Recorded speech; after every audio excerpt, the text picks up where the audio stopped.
আসসালামু আলাইকুম। সবাইকে মহান স্বাধীনতার সুবর্ণ জয়ন্তীর শুভেচ্ছা জানিয়ে শুরু করছি মাই টিভি সংবাদ। আপনাদের সঙ্গে আছি আমি রায়হান রোহান। আর শুরুতেই জানিয়ে দিব সংবাদ শিরোনাম।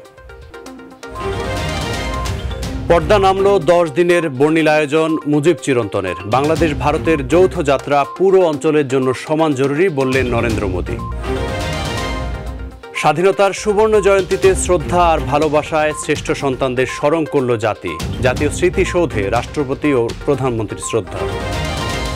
ঘোলা পানিতে মাছ শিকার করতে চায় একটি মহল, মন্তব্য কাদেরের। জনগণকে বাদ দিয়ে সুবর্ণ জয়ন্তী পালন করছে সরকার, অভিযোগ ফখরুলের। রাজশাহীর কাটাখালীতে বাস মাইক্রোবাসের মুখোমুখি সংঘর্ষে 17 জন নিহত। রংপুর থেকে ভ্রমণে এসে লাশ হয়ে ঘরে ফিরল সবাই। শুনছিলেন শিরোনাম, এবারে বিস্তারিত। জাতির পিতা বঙ্গবন্ধু শেখ মুজিবুর রহমানের জন্মশতবার্ষিকী ও স্বাধীনতার সুবর্ণ জয়ন্তী উদযাপন উপলক্ষে মুজিব চিরন্তন প্রতিপাদ্যে 10 দিনের অনুষ্ঠানমালার পর্দা নামল। শেষ দিনের অনুষ্ঠানের প্রতিপাদ্য ছিল স্বাধীনতার 50 বছর ও অগ্রগতির সুবর্ণরেখা। অনুষ্ঠানের সম্মানিত অতিথি ভারতের প্রধানমন্ত্রী নরেন্দ্র মোদী দুদেশের যৌথ অগ্রযাত্রায় এগিয়ে যাওয়ার প্রত্যয় জানান। তিনি বলেন, ভারত ও বাংলাদেশের যৌথ অগ্রযাত্রা এই পুরো অঞ্চলের জন্য সমান জরুরি। আর সভাপতির বক্তব্যে বাংলাদেশের প্রধানমন্ত্রী শেখ হাসিনা বাংলাদেশ ভারতের সম্পর্ক নতুন উচ্চতায় উল্লেখ করে বলেন, পারস্পরিক সহযোগিতায় উন্নয়নের অগ্রযাত্রা নিশ্চিত হবে। বিস্তারিত জানাচ্ছেন ড্যানি ত্রং। বিকেল 4:30টায় জাতীয় প্যারেড স্কোয়ারে শুরু হয় বঙ্গবন্ধু শেখ মুজিবুর রহমানের জন্মশতবার্ষিকী এবং স্বাধীনতার সুবর্ণ জয়ন্তী উদযাপন উপলক্ষে মুজিব চিরন্তন প্রতিপাদ্যে 10 দিনব্যাপী আয়োজনের সমাপনী অনুষ্ঠান। আয়োজনে সম্মানিত অতিথি হিসেবে যোগ দেন ভারতের প্রধানমন্ত্রী নরেন্দ্র মোদী। এ সময় রাষ্ট্রপতি মোহাম্মদ আব্দুল হামিদ এবং প্রধানমন্ত্রী শেখ হাসিনা তাকে স্বাগত জানান। 2 পর্বের অনুষ্ঠানের থিম ছিল স্বাধীনতার 50 বছর ও অগ্রগতির সুবর্ণরেখা। বাংলাদেশের জাতীয় সঙ্গীত পরিবেশিত হওয়ার মাধ্যমে শুরু হয় আনুষ্ঠানিকতা।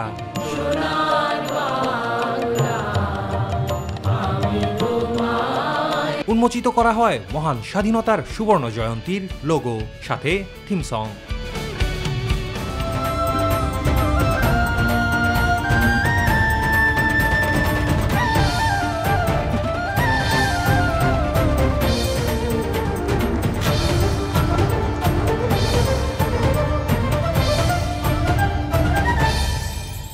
প্রচার করা হয় বিভিন্ন রাষ্ট্রপ্রধান সহ বিশিষ্টজনদের ভিডিও বার্তা। Send warm greetings and congratulations to the government and people of Bangladesh. Your nation has achieved since the circumstance of its birth. For our peoples and even closer ties between our two countries. I congratulate you and the people of Bangladesh for your remarkable achievements. এরপর ভারত সরকারের পক্ষ থেকে গান্ধী শান্তি পুরস্কার তুলে দেন নরেন্দ্র মোদী। পরে তুলে দেয়া হয় মুজিব চিরন্তন শ্রদ্ধা স্মারক। এই স্মারকে আছে 9টি উড়ন্ত পায়রা। এরপর বক্তব্য রাখেন ভারতের প্রধানমন্ত্রী নরেন্দ্র মোদী। তুলে ধরেন দুই দেশের মধ্যকার সুসম্পর্কের কথা। हमारे लक्ष्य एक है, इसलिए हमारे प्रयास भी इसी तरह एकजुट होने चाहिए। मुझे विश्वास है भारत बांग्लादेश मिलकर तेज गति से प्रगति करेंगे। मैं एक बार फिर इस पावन पर्व पर बांग्लादेश के सभी नागरिकों को अनेक अनेक शुभकामनाएं देता हूं और हृदय से आप सभी का बहुत बहुत धन्यवाद करता हूं। পরে প্রধান অতিথি হিসেবে বক্তব্য রাখেন রাষ্ট্রপতি মোহাম্মদ আব্দুল হামিদ। জাতির পিতার আদর্শে উদ্বুদ্ধ হয়ে আমরা উন্নত সমৃদ্ধ সোনার বাংলাদেশ গড়ে তোলার পথে এগিয়ে যাব। মুজিব জন্মশতবার্ষিকী ও স্বাধীনতার সুবর্ণ জয়ন্তীর শুভক্ষণে এটাই হোক সকলের চাওয়া পাওয়া। এরপর সভাপতির বক্তব্য রাখেন প্রধানমন্ত্রী শেখ হাসিনা। উঠে আসে দুদেশের মধ্যে পারস্পরিক সম্পর্ক জোরদারের বিষয়। ভারত সুখে দুঃখে সবসময় কিন্তু বাংলাদেশের পাশে আছে। তুলে ধরেন বর্তমান সরকারের নানান পদক্ষেপের কথা। বাংলাদেশ ভারতের মধ্যে ব্যবসা বাণিজ্য, যোগাযোগ, বিদ্যুৎ, জ্বালানি, কৃষি সহ বিভিন্ন ক্ষেত্রে সহযোগিতা বৃদ্ধি পেয়েছে। ভারত আমাদের অন্যতম উন্নয়ন সহযোগী দেশ। দ্বিতীয় পর্বে সাংস্কৃতিক অনুষ্ঠানে ছিল প্রতিদিনের মতো নানা আয়োজন। বাংলাদেশ স্বাধীন।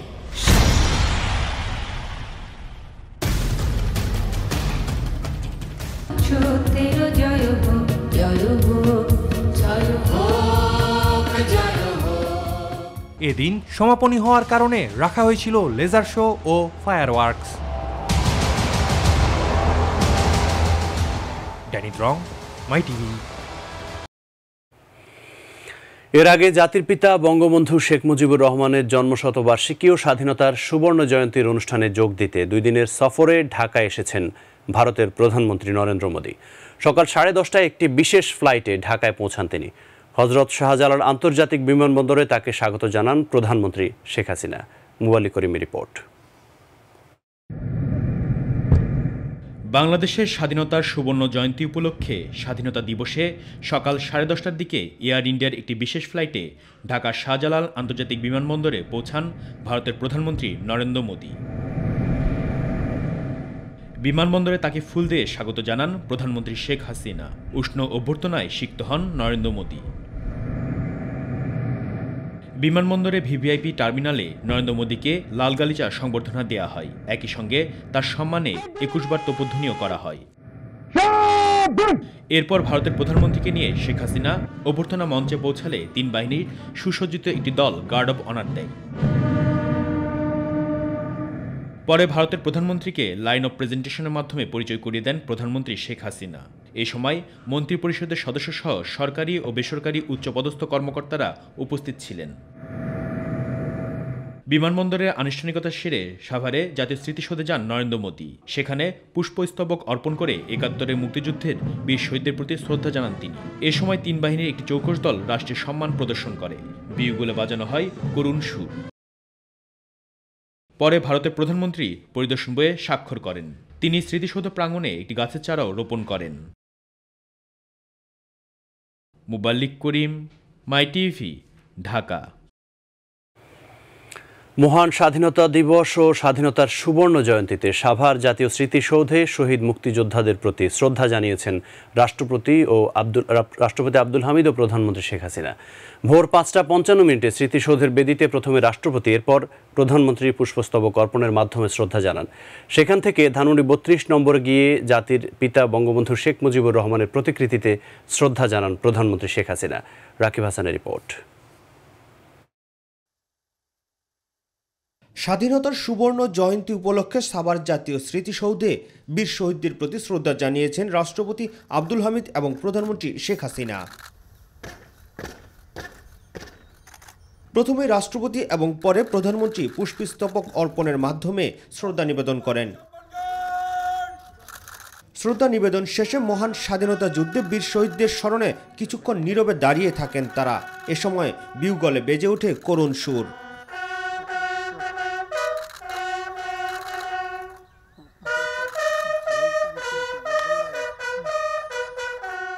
পরে ধানমন্ডি 32 নম্বরে বঙ্গবন্ধুর প্রতিকৃতিতে শ্রদ্ধা নিবেদন করেন প্রধানমন্ত্রী।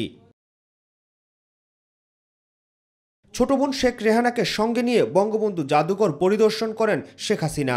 2 বোন শ্রদ্ধা জানান বঙ্গবন্ধুর মোরালে। রাকিব হাসান, মাই টিভি, ঢাকা। জাতির পিতা বঙ্গবন্ধু শেখ মুজিবুর রহমানের ডাকে দীর্ঘ আন্দোলন সংগ্রামের স্ফুলিঙ্গে উজ্জীবিত সশস্ত্র জনযুদ্ধের মধ্য দিয়ে অর্জিত হয়েছে আমাদের স্বাধীনতা। 26 মার্চ মহান স্বাধীনতা ও জাতীয় দিবস আজ, একই সাথে স্বাধীনতার সুবর্ণ জয়ন্তী। দিনটি সমগ্র বাঙালি জাতির জন্য এক আনন্দ ঘন গৌরবের অনুভূতি। সাইদুর রহমান আবিরের বিশেষ রিপোর্ট।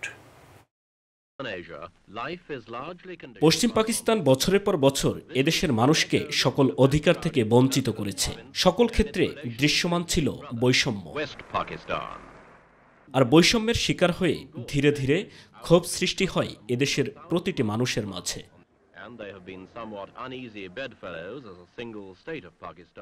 সবশেষ 1970 সালে সাধারণ নির্বাচনে আওয়ামী লীগ নিরঙ্কুশ সংখ্যাগরিষ্ঠতা অর্জন করলেও ক্ষমতায় যেতে পারেনি।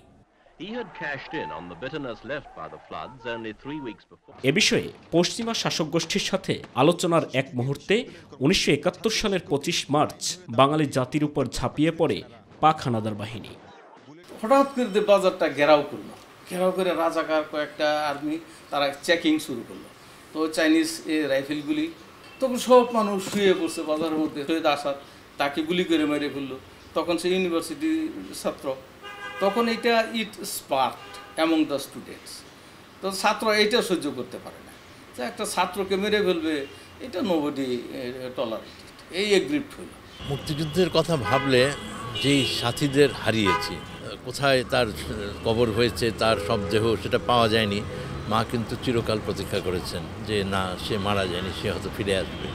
দেশ জুড়ে চালায় গণহত্যা। বঙ্গবন্ধুর 7 মার্চের দেয়া ভাষণে মুক্তিযুদ্ধ নিয়ে বঙ্গবন্ধুর নির্দেশিত রূপরেখা অনুযায়ী বাঙালি জাতি রুখে দাঁড়ায় পাক হানাদার বাহিনীর বিরুদ্ধে। ছাত্র সংগ্রাম পরিষদের নেতৃত্বে আমরা যারা তখন ইয়াং ছিলাম, যুবক কিশোর ছিলাম, বড় ভাইদের নেতৃত্বে এই ব্রিকফিল্ডের বড় বড় ধোঁয়া ওঠার চোঙা থাকে, সেই চোঙা আমরা ট্রেনে এখানে আসি, এই রাস্তায় না ব্যারিকেড দিয়েছি। চলে 9 মাস রক্তক্ষয়ী মুক্তিযুদ্ধ। আর্মস নিতে হবে, যুদ্ধে যাইতে হবে। সিনিয়র যারা ছিল তারাও আমাদেরকে এইভাবে ট্রেন্ড আপ করছে, মানে মোটিভেশন করছে, এবং আমরা কনভিন্স হয়েছি হ্যাঁ যে ফাইট করতে হবে, যুদ্ধ করতে হবে। আর স্বাধীনতা অর্জনের লক্ষ্যে এই যুদ্ধে অংশ নেয় সর্বস্তরের বাঙালি। তখনই তো তার বিপরীতে আমরা আমাদের সত্তা, আমাদের স্বাধীনতা, আমাদের সক্রিয়তা নিয়ে, বাঙালি জাতিসত্তা নিয়ে বঙ্গবন্ধু সবাইকে ঐক্যবদ্ধ করলেন। এক পর্যায়ে পিছু হটে পশ্চিমারা, অর্জিত হয় লাল সবুজের পতাকা, অভ্যুদয় ঘটে স্বাধীন বাংলাদেশের। এটাকে বেওয়ারিশ ফেলে পশ্চিম পাকিস্তানকে নিয়ে তারা ব্যস্ত ছিলেন। সেই দিন বঙ্গবন্ধু একেবারেই নিশ্চিত হয়েছেন যে এই বাংলাদেশের মিত্র পাকিস্তান, পশ্চিম পাকিস্তান নয়। অতএব আমাদেরকে স্বাধীনতার পথে এগুতে হবে, নিজের পায়ে দাঁড়াতে হবে। 1971 সালের 16 ডিসেম্বর বিজয় অর্জন করে বাঙালি। বাংলাদেশের গৌরবময় পরিচয় তুলে ধরতে সক্ষম হয়। দেশের সর্বস্তরের মানুষ পালন করছে বাংলাদেশের স্বাধীনতার সুবর্ণ জয়ন্তী। 50 বছর পূর্তি হচ্ছে আজকে। আমাদের কাছে তো অবশ্যই গর্ব লাগে, নিজে যুদ্ধ করেছি এবং এর ফল ভোগ করতেছি, স্বাধীন দেশে বাস করতেছি, কথা বলতে পারতেছি। সাইদুর রহমান, আবির, মাই টিভি, ঢাকা। স্বাধীনতার সুবর্ণ জয়ন্তীতে সাভার জাতীয় স্মৃতিসৌধে রাষ্ট্রপতি ও প্রধানমন্ত্রীর শ্রদ্ধা নিবেদনের পর দলের নেতৃবৃন্দকে নিয়ে ফুলেল শ্রদ্ধা জানান আওয়ামী লীগ সাধারণ সম্পাদক ওবায়দুল কাদের। পরে তিনি ভারতের প্রধানমন্ত্রী নরেন্দ্র মোদীর বাংলাদেশ সফর নিয়ে কথা বলেন। নির্বাচিত সরকার প্রধান হিসেবেই মোদীকে আমন্ত্রণ জানানো হয়েছে জানিয়ে ওবায়দুল কাদের বলেন, মোদীর আগমনে ঘোলা পানিতে মাছ শিকার করতে চায় একটি মহল।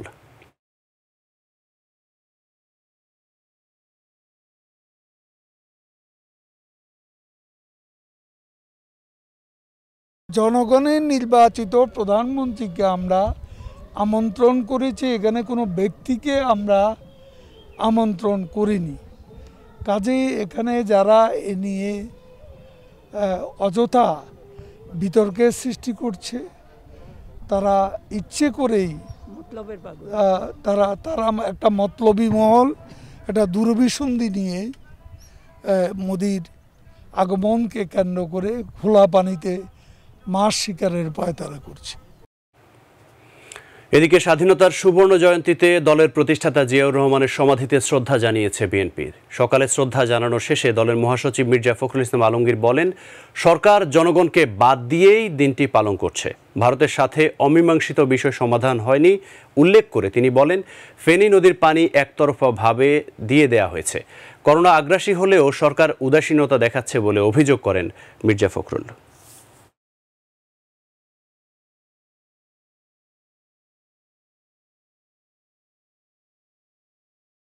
দুর্ভাগ্যজনকভাবে বন্ধু দেশের সঙ্গে অমীমাংসিত যে সমস্যাগুলো রয়েছে, বিশেষ করে আমাদের কোটি মানুষের জীবন মরণের সম্পর্কে যেটা পানি হিস্সা, অভিন্ন নদীর পানিগুলোর হিস্সা, সেখানে কোনো সমাধান হয়নি। বারবার করে চেষ্টা বলা হয়েছে তিস্তা নদীর পানির কথা, 10 বছর আগে বলা হয়েছে তারা সমাধান করবে, কিন্তু এখন পর্যন্ত তিস্তা নদীর পানির কোনো চুক্তি সমাধান হয়নি। অথচ আমাদের সরকার কিন্তু একতরফাভাবে আপনার ফেনী নদীর পানি দিয়ে দিয়েছেন, অন্যান্য বিষয়গুলো তারা করছেন। আজকে সীমান্তে হত্যা বন্ধ হয়নি। শ্রদ্ধা আর ভালোবাসায় মুক্তিযুদ্ধের বীর শহীদদের স্মরণ করছে গোটা জাতি। অন্যান্যবার শুধু মহান স্বাধীনতা জাতীয় দিবস উদযাপিত হলেও এবার স্বাধীনতার 50 বছরে এসে সুবর্ণ জয়ন্তী উদযাপন করছে বাংলাদেশ। সেই সাথে জাতির জনকের জন্মশতবার্ষিকীর বছর হওয়ায় এবারের আয়োজন পেয়েছে ভিন্ন মাত্রা। প্রতিনিধিদের তথ্যচিত্রে নূর মোহাম্মদের রিপোর্ট। যাদের রক্তের বিনিময়ে আজকের এই বাংলাদেশ, মুক্তিযুদ্ধের সেই বীর শহীদদের শ্রদ্ধায় স্মরণ করতেই এ আয়োজন। বিভাগীয় শহর চট্টগ্রামে ভোর 6টায় পুলিশের সশস্ত্র সালাম ও 31 বার তোপধ্বনির মধ্য দিয়ে শুরু হয় মহান স্বাধীনতা ও জাতীয় দিবসের আনুষ্ঠানিকতা। এরপর শহীদদের শ্রদ্ধা জানাতে চট্টগ্রাম কেন্দ্রীয় শহীদ মিনারে ঢল নামে সর্বস্তরের মানুষের। শ্রদ্ধা জানান সিটি মেয়র, বিভাগীয় কমিশনার সহ বিভিন্ন রাজনৈতিক দল ও সংগঠনের নেতাকর্মীরা। বিভাগীয় শহর বরিশালে সূর্যোদয়ের সাথে সাথে পুলিশ লাইন্স মাঠে 50 বার তোপধ্বনির মধ্য দিয়ে দিবসটির সূচনা হয়। নির্যাতন কেন্দ্র ও বৌদ্ধভূমিতে স্থাপিত স্তম্ভে ফুল দিয়ে শ্রদ্ধা নিবেদন করে জেলা প্রশাসন, পুলিশ বিভাগ, মুক্তিযোদ্ধা সংসদ, সিটি মেয়র, আওয়ামী লীগ ও বিএনপি সহ বিভিন্ন সংগঠন। এর আগে 25 মার্চের ভয়াল কালরাতে নিহতদের স্মরণে বরিশাল সিটি মেয়র সেরনিয়াবাদ সাদিক আবদুল্লার নেতৃত্বে মোমবাতি প্রজ্বলন করে হাজারো মানুষ। সিলেট কেন্দ্রীয় শহীদ মিনারে পুষ্পস্তবক অর্পণ করে বীর শহীদদের প্রতি শ্রদ্ধা জানিয়েছে সর্বস্তরের মানুষ। প্রথম প্রহরে শ্রদ্ধা জানায় শহীদ মিনার বাস্তবায়ন পরিষদ, সিটি কর্পোরেশন, বিভাগীয় কমিশনার, প্রশাসনের অন্যান্য কর্মকর্তা ও আওয়ামী লীগ, বিএনপি সহ বিভিন্ন সংগঠন। খুলনায় স্বাধীনতার সুবর্ণ জয়ন্তীতে গোল্লামারী বৌদ্ধভূমি স্মৃতিসৌধে মুক্তিযুদ্ধের বীর শহীদদের প্রতি শ্রদ্ধা জানাতে ঢল নামে সাধারণ মানুষের।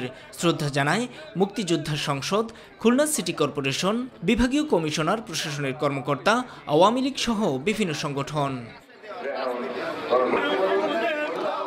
মহান স্বাধীনতা ও জাতীয় দিবসে রংপুরেও সকাল থেকেই শুরু হয় নানা আনুষ্ঠানিকতা। এখানকার ফুটবল স্টেডিয়ামে আয়োজন করা হয় স্বাধীনতার সুবর্ণ জয়ন্তী অনুষ্ঠানের।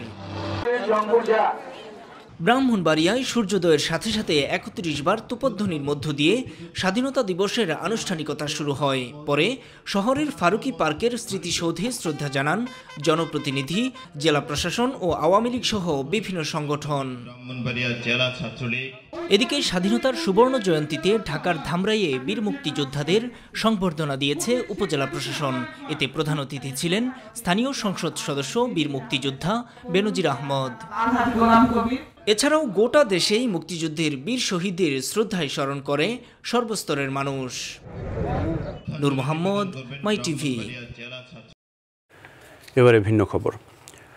রাজশাহীর কাটাখালীতে বাস মাইক্রোবাসের মুখোমুখি সংঘর্ষে 17 জন নিহত হয়েছে। এদের মধ্যে মাইক্রোবাসের 13 যাত্রীর সবাই মারা গেছে, যারা রংপুর থেকে রাজশাহী ভ্রমণে বেরিয়েছিলেন। পাওয়া গেছে দুর্ঘটনার সিসিটিভির ফুটেজ। রাজশাহী প্রতিনিধি শাহরিয়ার অন্তুর তথ্যচিত্রে বিস্তারিত জানাচ্ছেন নূর মোহাম্মদ। শুক্রবার দুপুর 2টা রাজশাহীর কাটাখালী থানার সামনে ভয়াবহ এই দুর্ঘটনা। সিসি ক্যামেরার ফুটেজে দেখা যায় রাজশাহীগামী কালো মাইক্রোবাসটির সঙ্গে ঢাকাগামী হানিফ পরিবহনের বাসটির মুখোমুখি সংঘর্ষের পর মাইক্রোবাসটিকে পেছনে ঠেলে নিয়ে যায় বাসটি। এ সময় দুমড়ে মুচড়ে যাওয়া মাইক্রোবাসের সিলিন্ডার বিস্ফোরণে মুহূর্তেই আগুন ধরে যায়। সেই সাথে সড়কের পাশে দাঁড়িয়ে থাকা একটি লেগুনাতেও আগুন ছড়িয়ে পড়ে। এরপর স্থানীয়রা তাৎক্ষণিক উদ্ধারের চেষ্টা চালালেও আগুনের ভয়াবহতায় তা সম্ভব হয়নি। পুড়ে মারা যায় মাইক্রোবাসটির 13 যাত্রীর মধ্যে 11 জন। পরে হাসপাতালে নেয়ার পর মাইক্রোবাসের এক শিশুসহ 2 জন এবং বাসের 4 যাত্রী মিলিয়ে আরও 6 জন মারা যায়। একটা বাস এবার দিয়ে চলে গেছে, তারপরে হানিফও পিছন পিছনে আসছিল, আর ওই বাস ওই যে ইয়াটা ছিল ওটা বুঝতে পারিনি যে হানিফও আসছে। ওইটা পাশ দিয়ে যাওয়ার সাথে সাথে হানিফটা মেরা দেওয়ার কারণে এটা বেকা হয়ে গেছে। তার কিছুক্ষণ পরে সিলিন্ডার বাস্ট হওয়ার কারণে ওখানে যারা ছিল আর কি সবাই। আমরা সামনে স্থানীয় লোকজনকে নিয়ে 2-3টা বাচ্চা আর কয়েকটা লোককে বার করেছি গাড়ির মধ্যে। আবার একটা মহিলা আছে, মহিলাকে হাত দিয়ে টান মারছে, কিন্তু গাড়ি পা বাঁধার কারণে পারেনি। একটা ছোট বাচ্চা ছিল এবং তার মা ছিল, অনেক কান্নাকাটি করছিল। আসলে তাদেরকে কোনো বাঁচানোর অবস্থা ছিল না, সেজন্য বাঁচানো তাদেরকে যায়নি। দুর্ঘটনার পর খবর পেয়ে উদ্ধার অভিযান চালায় পুলিশ ও ফায়ার সার্ভিস। আসার পরে দেখি যে আগুন নিভানোর প্রায় শেষ, নিবানো হয়ে গেছে এবং এই মাইক্রোবাসের মধ্যে আমরা 11টা ডট বডি পাই। এই 11টা মৃতদেহ আমরা বডি ব্যাগে পূরণ করে পুলিশের কাছে হ্যান্ড ওভার করছি। পুলিশ জানায়, রংপুরের পীরগঞ্জ উপজেলার রাঙ্গামাটি গ্রামের সালাউদ্দিন নামের এক ব্যক্তি তার পরিবারের সদস্য আর স্বজনদের নিয়ে মাইক্রোবাসে করে রাজশাহী কেন্দ্রীয় উদ্যান ও চিড়িয়াখানা ভ্রমণে বের হন, কিন্তু গন্তব্যে পৌঁছার আগেই তাদের মর্মান্তিক মৃত্যু হয়। অনেকে বলতেছে 13 জন মাইক্রোবাসে ছিল, 3টা পরিবার। তারা রংপুর পীরগঞ্জ থেকে আসছে, তারা মাজারে আসছে, অনেকে বলতেছে পিকনিক খাওয়ার জন্য আসছে। আহতদের মধ্যে এখনও 2 জন হাসপাতালে চিকিৎসাধীন। নূর মোহাম্মদ, মাই টিভি নিউজ ডেস্ক।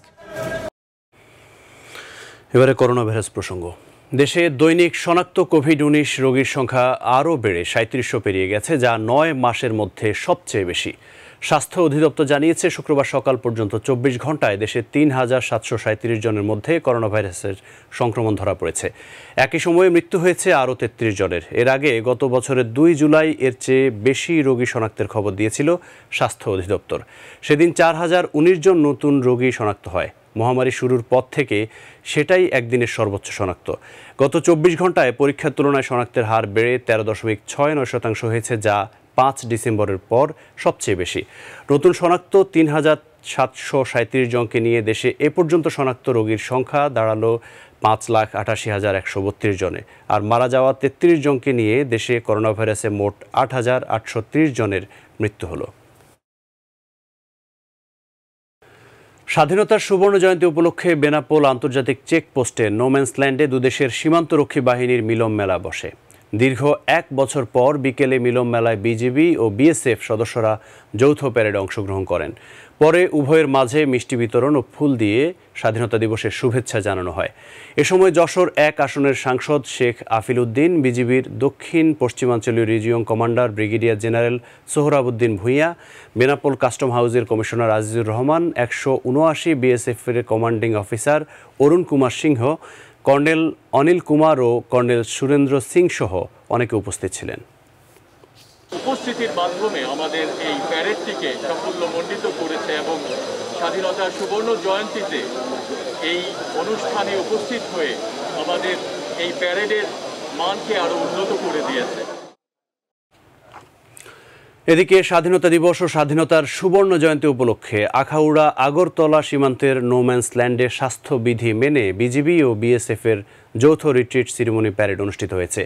বিকেলে রিট্রিট সেরিমনি প্যারেড অনুষ্ঠানে বাংলাদেশের পক্ষে নেতৃত্ব দেন ব্রিগেডিয়ার জেনারেল এবিএম নওরোজ এহসান ও ভারতের সীমান্তরক্ষী বাহিনীর পক্ষে ভারপ্রাপ্ত IG Tripura frontier DP Singh.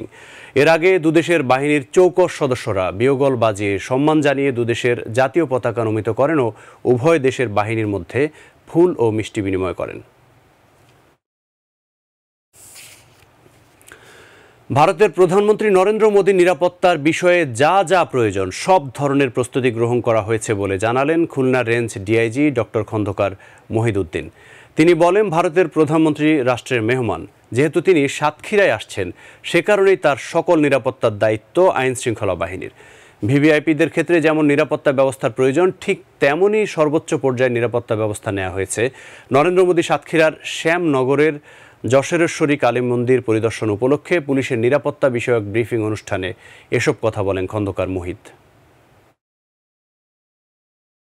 Satkhira জেলার প্রিয় পুলিশ সদস্যগণ অত্যন্ত পেশাদারিত্বের সাথে অনেক কষ্ট স্বীকার করে আজকে পর্যন্ত এই ভেন্যুটি প্রস্তুত করেছে।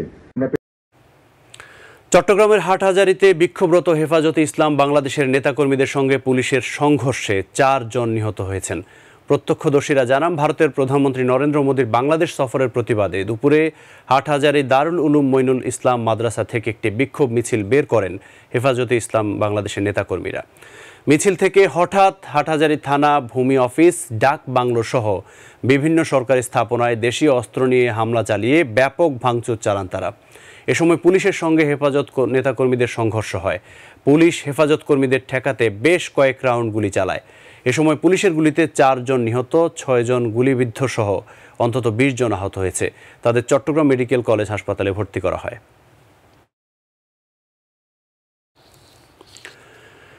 স্বাধীনতার সুবর্ণ জয়ন্তীতে সকালে কিছুটা ঢিলেঢালা থাকলেও বিকেলে ক্রেতা দর্শনার্থীদের পদচারণায় মুখর ছিল বাঙালির প্রাণের উৎসব বইমেলা। তবে করোনার প্রাদুর্ভাব বৃদ্ধি পাওয়ায় প্রত্যাশার চেয়ে কিছুটা ঘাটতি ছিল। বই বেচাকেনা মোটামুটি ভালো হচ্ছে বলে জানালেন বিক্রেতারা। সামনের দিনে কেনাবেচা আরও বাড়বে, আর ক্রেতারা বলছেন বইয়ের দাম কিছুটা বেশি, তবে পছন্দের বই কিনে নিচ্ছেন অনেকে। এসএম খোরশেদ আলমের রিপোর্ট। স্বাধীনতার মাসে হচ্ছে এবারের বইমেলা, তার উপর আজ স্বাধীনতার সুবর্ণ জয়ন্তী। বইমেলায় এনেছে ভিন্ন আমেজ।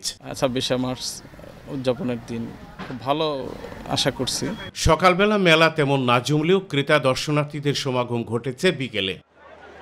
তবে ছুটির দিনে যেভাবে জমার কথা সেভাবে না জমলেও মোটামুটি জমে উঠেছে বইমেলা। ক্রেতা বিক্রেতারা বলছেন করোনার প্রাদুর্ভাব বেড়ে যাওয়াই এর কারণ। রৌদ্রের তাপ অনেক বেশি, এখনো হয়তো লোকজন আসেনি, সেটার কারণ হইতে পারে। ফেব্রুয়ারি মেলা ফেব্রুয়ারিতে না হলে যে জমে না সেটাই বোঝা যাচ্ছে। আমি কুমিল্লা থেকে আসা, বই মেলার উদ্দেশ্যে ঢাকাতে আসা।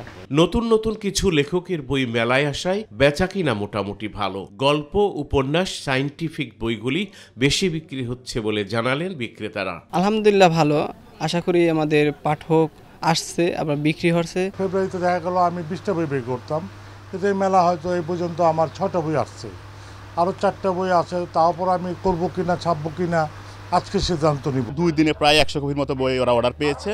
এরকম আর 100 কপি বই 2 দিনে সেল হয়েছে। আজকে বললো আরও 50 কপির অর্ডার পেয়েছে তারা। আশা করতেছি ইনশাল্লাহ খুব ভালো সেল হচ্ছে, আর ভালো হবে ইনশাল্লাহ। আমাদের প্রকাশনায় কিছু সংখ্যা বেড়েছে। আমরা এবার প্রায় 30 থেকে 35টি তরুণ লেখকের কাব্য, উপন্যাস এবং অনুবাদের গ্রন্থ বের করছি। অনেকে বই কিনছেন, আবার অনেকে মেলা ঘুরে দেখছেন। একজনের গল্প পড়েছিলাম, ওখানে কিছু অংশ দেওয়া ছিল, তারপরে বাকি অংশটা বলেছিল বই মেলায় আসবে।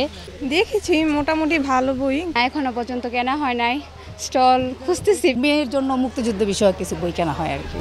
অনেক পাঠকের অভিমত এবার বইয়ের দাম কিছুটা বেশি। একই সাথে বইয়ের মানও ধরে রাখার দাবি তাদের। মূল্যবান বইগুলো যেগুলো পড়ে শিশুরা জ্ঞান অর্জন করবে সেগুলো সুলভ মূল্যে আসা দরকার। মনের মতো কিছু বই কিনছি, আমার খুব ভালো লাগতেছে আর কি। এসএম খোরশেদ আলম, মাই টিভি, ঢাকা। মহান স্বাধীনতা সুবর্ণ জয়ন্তীতে গাজীপুরের কাপাসিয়া উপজেলার সনমানিয়া ইউনিয়নে আলোচনা সভা ও আনন্দ র্যালি হয়েছে। বিকেলে মরিয়ম ফাউন্ডেশনের উদ্যোগে আনন্দ র্যালি সনমানিয়া ইউনিয়ন প্রদক্ষিণ করে মরিয়ম ভিলেজে গিয়ে শেষ হয়। পরে মরিয়ম ভিলেজ মাঠে আলোচনা সভা অনুষ্ঠিত হয়। আজম আহমেদের সভাপতিত্বে অনুষ্ঠানে প্রধান অতিথি হিসেবে বক্তব্য রাখেন বাংলাদেশ কৃষক লীগ কেন্দ্রীয় কমিটির উপদেষ্টা মোতাহার হোসেন মোল্লা এবং প্রধান আলোচক হিসেবে বক্তব্য রাখেন বাংলাদেশ কৃষক লীগের কেন্দ্রীয় কমিটির উপদেষ্টা ও মরিয়ম গ্রুপের চেয়ারম্যান আলম আহমদ।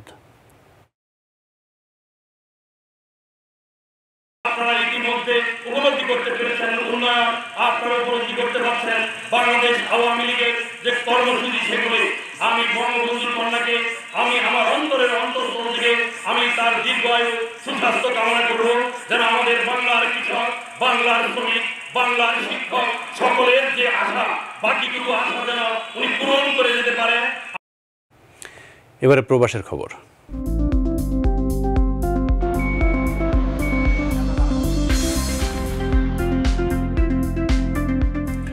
করোনা মহামারীর মধ্যে ধর্মপ্রাণ মুসলিমরা রোজা রেখে করোনার টিকা নিতে পারবেন কিনা এই বিষয়ে কুয়েতের ধর্ম মন্ত্রণালয় বিবৃতি দিয়েছে।